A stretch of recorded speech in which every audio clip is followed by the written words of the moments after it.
नमस्कार मित्रांनो, मी अबूज पाटील स्वागत करतो तुमचं उत्कर्ष इन्स्टिट्यूटच्या या ऑनलाईन लर्निंग प्लॅटफॉर्मवरती। बघा, शिक्षक भरतीसाठीची जी काही तिसरी टेट आहे त्याची जाहिरात येऊ घातलेली आहे। त्याचं नुकतंच नोटिफिकेशन या महाराष्ट्र राज्य परीक्षा परिषदेच्या वेबसाईटवरती प्रसिद्ध झालेलं आहे। लवकरच ते आयोजन करणार आहेत। आता हे आयोजनाची जेव्हा महाराष्ट्र राज्य परीक्षा परिषदेनं तयारी सुरू केली आहे, त्याच पद्धतीनं विद्यार्थ्यांना सुद्धा तयारी सुरू केली गेली पाहिजे।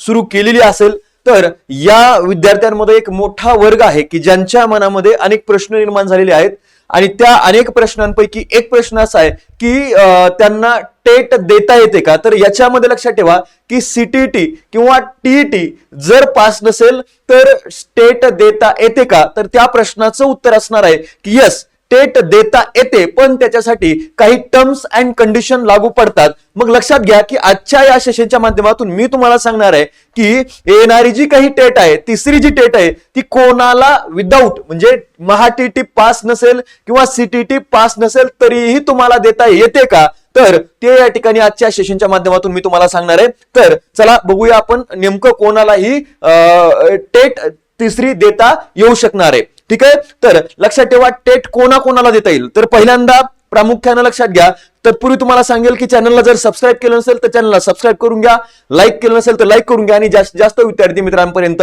नक्कीच व्हिडिओला शेअर करायचं आहे। ठीक आहे, चला पहिल्यांदा प्रश्नाचं उत्तर तुम्हाला या ठिकाणी देतोय। बघा, इथं ही बॅच आहे, आपली या ठिकाणी बॅच सुरू झालेली आहे, जॉईन करून घेऊ शकता। लाईव्ह प्लस रेकॉर्डेड फॉर्मॅट मध्ये बॅच असणार आहे। ज्यांना जॉईन करायची त्यांनी काय करू शकता, तर या नंबरवरती संपर्क साधायचा आहे। ठीक आहे, चला मग आता आपण आपल्या मूळ मुद्द्याकडे येऊया की नेमकी टेट देता कोणाला येते।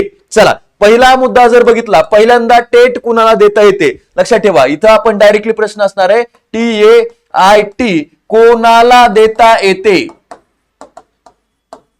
देता येते। ठीक आहे, पहिलं तर लक्षात ठेवा जे सगळ्यात पहिला मुद्दा तर कोणाला देता येणार आहे, फेर म्हणजे जे टीईटी पास आहेत, टीईटी किंवा लक्षात ठेवा सीटीईटी या दोन्ही पैकी कोणतीही परीक्षा जर तुम्ही पास असाल त्या प्रत्येक कॅन्डिडेटला ही टेट तिसरी देता येणार आहे। त्यामुळं निश्चित राहायचं, जे हे पास आहेत त्यांनी तर निश्चित राहायचं आहेच आहे। पण याच्या व्यतिरिक्त जर समजा तुम्ही महाटीटी पास नाही येत किंवा सीटीटी पास नाही येत तर त्यापैकी कोणाला देता येणार आहे, तर लक्षात ठेवा ज्यांचं बीएड झालंय, डीएड वाल्यांना तर हे कंपल्सरीच आहे, पण आता याच्या व्यतिरिक्त जे बोलतोय जे टीईटी नाहीये पास किंवा सीटीटी सुद्धा पास नाहीत त्याच्यापैकी कोणालाही टेट देता येणार आहे। तर लक्षात ठेवा त्याच्यामधला पहिला घटक आहे तो म्हणजे कोण, तर लक्षात ठेवा जे बीएड आहे। ठीक आहे, लक्षात ठेवा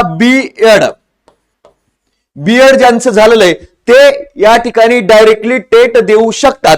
पण टेट देत असताना ते कोणत्या वर्गाला शिकवण्यासाठी किंवा शिक्षक म्हणून ऍप्लिकेबल असतील, तर लक्षात ठेवायचं तर 9वी आणि 10वी, 9वी व 10वी साठी इथं हे काय असणार आहेत रे, तर बीएड वाले डायरेक्टली विदाऊट टीईटी किंवा सीटीटी पास नसतील तरी ते देऊ शकतात, पण त्यांना अप्लाय कुठे करता येणार आहे, 9वी आणि 10वी साठी। मग याच्याही पुढे आणखीन या ठिकाणी जर बघितलं तर आणखीन तिसरा घटक आहे तो म्हणजे कोण, तर लक्षात ठेवा बीएड झालेलं आहे आणि त्याचबरोबर या ठिकाणी पोस्ट ग्रॅज्युएशन। ठीक आहे, पोस्ट ग्रॅज्युएशन कंप्लीट असेल त्यांना सुद्धा या ठिकाणी इथं विदाऊट टीईटी किंवा सीटीटी म्हणजे टीईटी सीटीटी पास नसाल तरीही तुम्हाला या ठिकाणी ही परीक्षा देता येईल, कोणती टेट। पण तुम्हाला या ठिकाणी हे तुम्ही कोणासाठी ऍप्लिकेबल असणार आहेत रे, तर 11वी आणि 12वी लक्षात ठेवायचं यांच्यासाठी तुम्ही ऍप्लिकेबल असणार आहात। एवढ्यांना काय करता येणार आहे, तर ही टेट देता येणार आहे। सीटीटी आणि टीईटी पास असतील त्यांना तर देताच येणार आहे, पण जर तुम्ही सीटीटी आणि टेट पास नसाल तर बीएड ज्यांचं झालंय त्यांनी 9वी 10वी साठी तुम्ही ही टेट विदाऊट टीईटी किंवा सीटीटी देऊ शकता। आणि त्याच बरोबरीनं बीएड प्लस पोस्ट ग्रॅज्युएशन असेल तर त्यांना सुद्धा या ठिकाणी 11वी 12वी साठी ही टीईटी आणि सीटीटीच्या व्यतिरिक्त तुम्ही पास नसाल तरी ही टेट 3.0 ही देता येणार आहे। मग आता फक्त बीएड वाले इथंच ऍप्लिकेबल आहेत का, तर नाही। बीएड ज्यांचं झालेलं आहे, डीएड वाले तर या ठिकाणी पेपर सीईटीचे जे काही टीईटीचे पेपर असतात, टीईटीचे 2 पेपर असतात, ठीक आहे, त्याच्यामधला पहिला आणि दुसरा आपण म्हणतोय, त्याच्यापैकी पहिला पेपर जो आहे तो प्रामुख्याने कुठपर्यंत असणार आहे, 7वी पर्यंत. ठीक आहे, 7वी पर्यंत. ठीक आहे, किंवा पहिला पेपर आहे, लक्षात घ्या, पहिला पेपर जो आहे, पहिला पेपर जे पास आहेत त्यांनी या ठिकाणी बीएड जो आहे, बीएड झालेल्या विद्यार्थ्यांना फक्त आणि फक्त पेपर सेकंड देता येतो. आणि त्याच्यामध्ये सुद्धा लक्षात ठेवा 8वी लक्षात ठेवा, इथं जर बघितलं तर 6वी, इथं मला सांगायचं की 1ली ते 5वी साठी, बरं का, 1ली ते 5वी साठी पेपर फर्स्ट आहे, 1ली ते 5वी साठी पेपर फर्स्ट, आणि 6वी ते 8वी साठी जो आहे तो पेपर सेकंड असतो. लक्षात ठेवा. आता याच्यापैकी बीएड वाले जे असतात ते 6वी ते 8वी साठी ऍप्लिकेबल आहेत, आणि त्यांनी जर पेपर 2 पास केलेला असेल महाटीटीचा किंवा सीटीटीचा, तर तुम्हाला या ठिकाणी ही टेट ही इथपर्यंत देता येणार, म्हणजे 6वी पासून पुढच्या वर्गासाठी. कारण इथं जर बघितलं तुमचे चान्सेस वाढतात. या ठिकाणी तुम्ही जर बघितलं 9वी 10वीच्या आणि 11वी 12वीच्या जागा ज्या असतात त्या कमी असतात आणि विथ इंटरव्ह्यू असतात. त्यामुळे लक्षात ठेवायचं, विदाऊट इंटरव्ह्यू साठी जर तुम्हाला ऍप्लिकेबल व्हायचं असेल तर तुम्हाला या ठिकाणी काय करावं लागणार आहे, तर पेपर सेकंड बीएड वाल्यांसाठी, डीएड जे आहेत ते दोन्ही पेपर देऊ शकतात. लक्षात ठेवा, डीएड वाल्यांनी हा पेपर पहिला देता येतो, आणि लक्षात ठेवा ग्रॅज्युएशन कंप्लीट असेल डीएड विथ ग्रॅज्युएशन तर त्यांना सेकंड पेपर सुद्धा देता येत असतो. ते या ठिकाणी तुम्हाला माहितीच आहे. त्यामुळे लक्षात ठेवा की टेट, मी पुन्हा एकदा सांगतो, जे टेट 3.0 आहे, TAIT अभियोग्यता, ठीक आहे, TAIT, शेवटी प्रश्न तुमच्या विचारला गेला की आम्हाला टेट देता येणार का, तर बीएड ज्यांचं झालंय आणि जे लक्षात ठेवा फक्त